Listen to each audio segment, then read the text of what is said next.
اور دوسری چیز جو زیارت عاشورہ میں سب سے زیادہ ہے، اکرمنی، جتنی ضمیریں ہیں وہ حسین کی طرف پلٹتی ہیں۔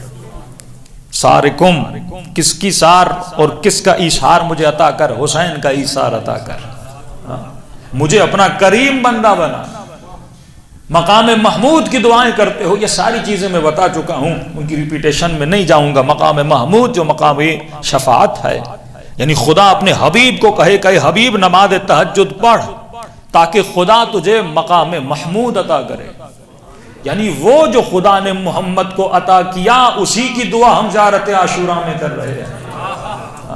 اس سے بڑی دعا ہو سکتی ہے؟ ایک ہے شفاعت کا ہونا، ایک ہے شفاعت کا کرنا۔ مقام محمود دونوں ہیں، یعنی خود بھی اپنی شفاعت کرواؤ گے اور کسی مومن کے لیے شفیع بھی بنو گے۔ وہی مقام شہادت جو بندہ شہید ہوتا ہے خود بھی جنت میں جاتا ہے اور اپنے ساتھ کسی اور کو جنت میں لے کر جاتا ہے۔ اتنی بڑی بڑی دعائیں زیارت عاشورہ میں ہیں، لیکن ایک مقام جس کو بہت سمجھنے کی ضرورت ہے، جس کا شدت کے ساتھ زیارت عاشورہ میں ذکر ہوا ہے، وہ کون سی چیزیں ہیں؟ زیادہ سے زیادہ زیارت عاشورہ میں ایک تو 100 سلام ہے، دوسرا 100 لعنتیں ہیں۔ زیادہ سے زیادہ لعنت کی گئی ہے اور زیادہ سے زیادہ سلام کیا گیا ہے۔ اللہم لعن اولہ ثم الثانیہ والثالثہ والرابعہ والیزید خامسہ ولعن عبید اللہ ابن زیاد وابن مرجانہ۔ اب یہ جو لعنتیں ہیں اس کی بھی میں نے تفصیل بیان کی ہے، لیکن تفصیل بیان کرنے کے بعد کسی جوان نے سوال کیا کہ مولانا ان لعنتوں سے مراد کیا ہے؟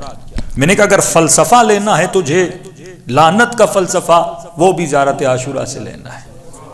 مثلا اگر علماء نے کہا کہ کچھ ایسے اشخاص ہیں جن پر لعنت نہ بھیجا کرو، یہ تصور اس عالم کا ذاتی تصور نہیں تھا، یہ تصور ہمیں زیارت عاشورہ سے مل رہا ہے۔ کیا امام کو ڈر تھا؟ کیا امام کو خوف تھا؟ کیوں مولا جب 3 لعنتیں بھیجتے ہیں یا چند لعنتیں بھیجتے ہیں وہاں پر نام نہیں لیتے، اور کچھ لعنتوں میں مولا نام لے رہے ہیں؟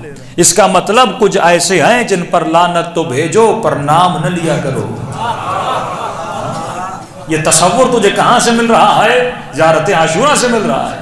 تو یہ تصور کسی فقیہ کا تصور نہیں ہے، یہ تصور امام معصوم کا تصور ہے۔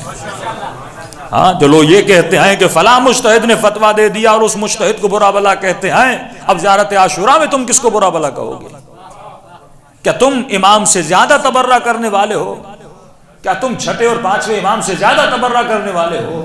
یہ زیارت جو تجھے امام نے سکھائی، امام کچھ لوگوں پر لعنت تو بھیجتے ہیں پر نام نہیں لیتے، اور کچھ کے نام لیتے ہیں، اور میں نے کہا کہ ان کے نام لیتے ہیں ان کی ہسٹری کیا تھی وہ میں بتا چکا، اور جن کے کچھ افراد پہ لعنت ہے اور کچھ فیملیز پہ مولا لعنت بھیجتے ہیں۔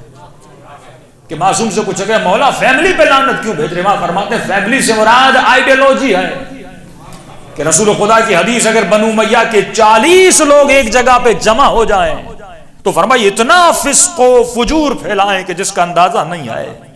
تو یہ لعنت آئیڈیالوجی پر ہے۔ کیوں؟ جب 5ویں امام کے پاس ایک بنو امیہ کی اولاد میں سے ایک شخص گیا اور ایسے رو رہا تھا جیسے 6 مہینے کا بچہ روتا ہے۔ امام نے کہا کیوں رو رہا ہے؟ کہ مولا میں اس لیے رو رہا ہوں کیونکہ آپ نے بنو امیہ پہ لعنت بھیجی ہے اور میں اسی نسل بنو امیہ سے ہوں۔ امام نے فرمایا کیا تم نے قرآن نہیں پڑھا کہ جب جناب نوح نے کہا کہ خدا یہ میرا بیٹا، اللہ نے کہا ہے نوح یہ تیرا بیٹا نہیں ہے؟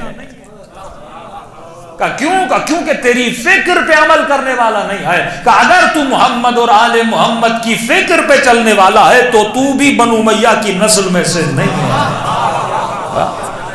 کس طرح کہا کہ اللہ